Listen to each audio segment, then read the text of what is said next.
Hello ladies and gentlemen, I'm Phoenix Blade and welcome to my Christmas wish list. This is a list, almost in no particular order, of just video games that I wish I could be playing Christmas morning. Now, I saved the best, or at least the most anticipated for me personally, for last, but the rest of them not in any particular order. And these are all going to be games that are on the PS4 since, or will be for the PS4, since that's what I mostly game on. I know all you master races are probably like, oh, what a loser, PS4. But hey, not everybody can afford a beast of a PC. So without further ado, let's go down the list. My first is Digimon World Next Order. The release date for this is late February of 2017.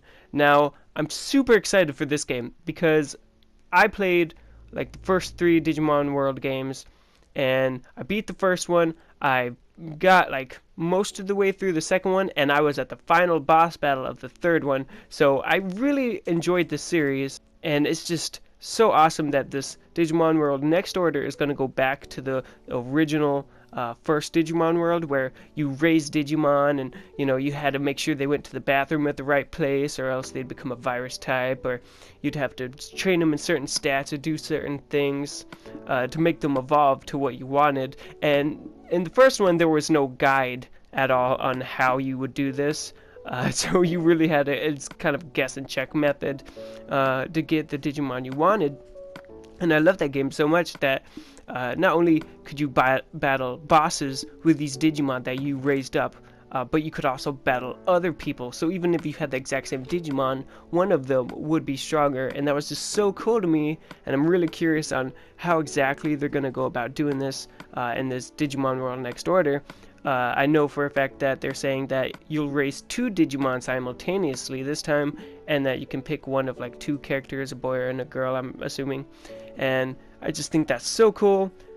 Now, one thing I really wish that they do is make it so you could have Guilmon as a starter Pokemon, because Guilmon's my favorite. If you ever watched, I think it was the second or the third? I can't remember. I think it was the third season of Digimon. Yeah, I think it was third, where they were using the cards and everything. And that's where I really fell in love with Guilmon. I think that's where they first introduced him. And he was just so cool. And so he's my favorite. And I really wish he could have been the starter. It's already been released in Japan on the PS Vita.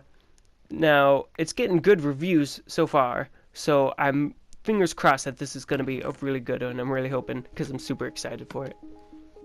The next game on my list is The Walking Dead: A New Frontier. Now, I bet a bunch of people are super excited for this, and I know what you're saying. Wait a second, Phoenix. This is released on December 20th. It's coming up real soon. Well, yes, the first episode is. Okay, I'm talking about, I wish on Christmas morning I had The Walking Dead: A New Frontier, all episodes, just fully released, every detail. That way I could just binge it and really play all of it, because the story is so good.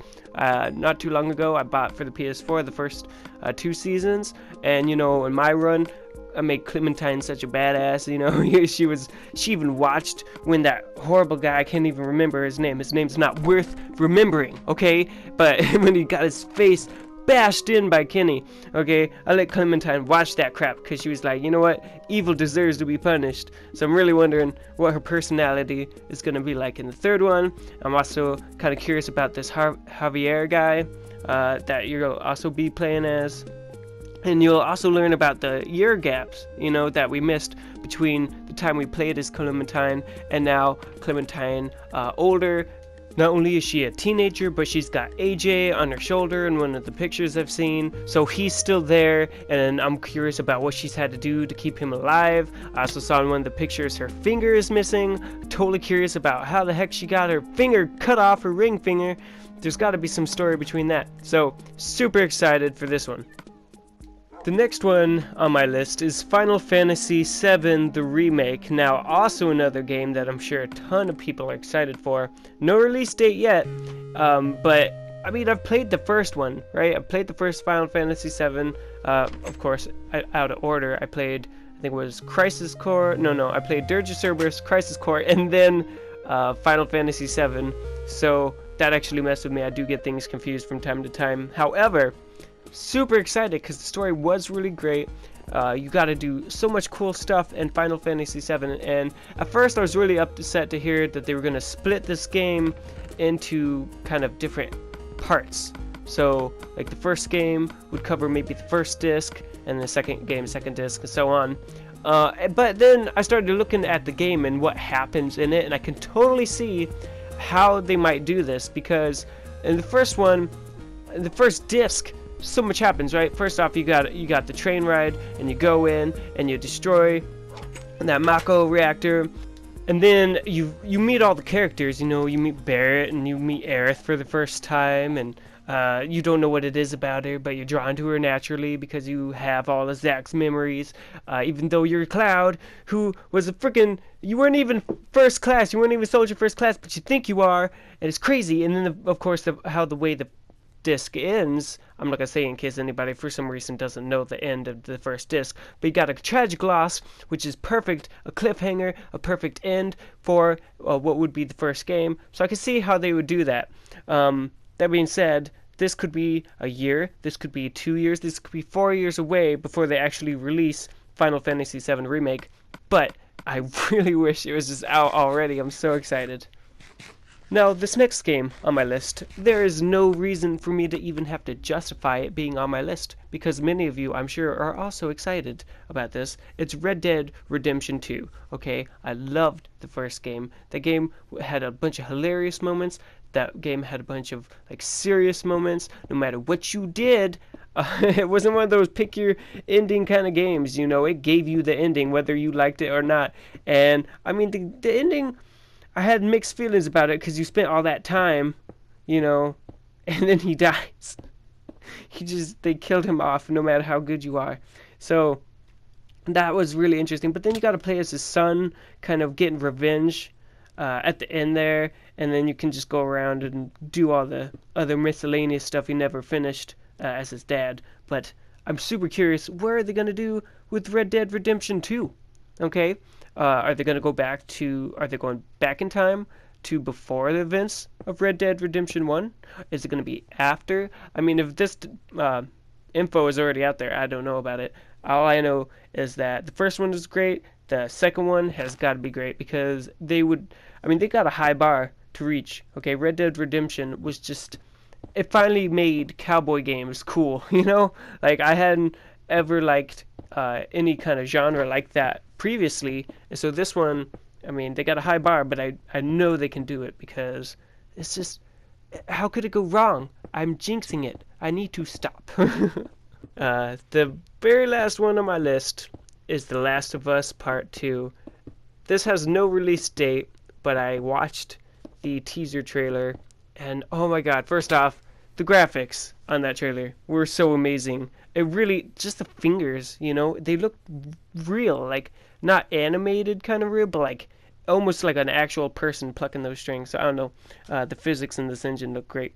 But it's not The Last of Us 2, it's The Last of Us Part 2, and they've even made a note. They've even stressed this on people that, hey, this is not, you know, Part 2, or this is not the second one in the series. This is a continuation of the first story to make what happened in the first one kind of grander, completes the story. It doesn't just add on content. It makes the first one more meaningful and draws off of that.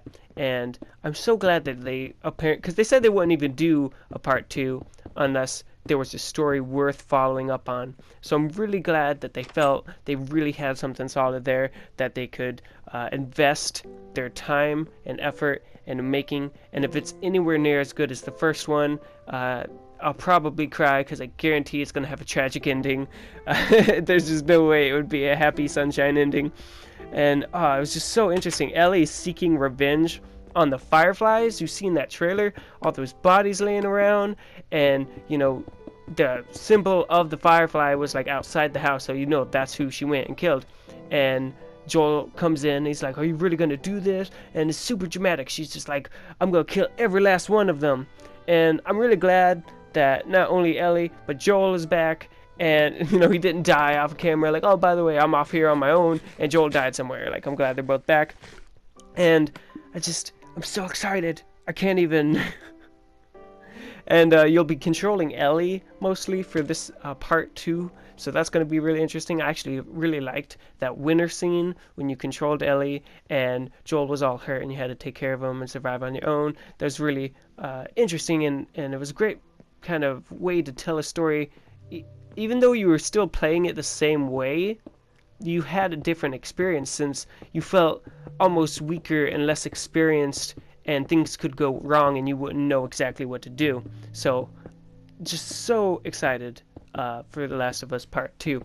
And that being said, that will conclude my Christmas list for this 2016 year. I wish all these games were out right now and that I could play them, or at least at the very least I could play them Christmas morning. That is my wish. So Santa Claus, if you're out there and you're listening, it would be really great if you could time travel for me and just, break the time continuum and bring these games to me. That'd be great. Thank you very much for watching. Don't forget to hit that like button and subscribe for more content. And as always, remember, keep the flame alive.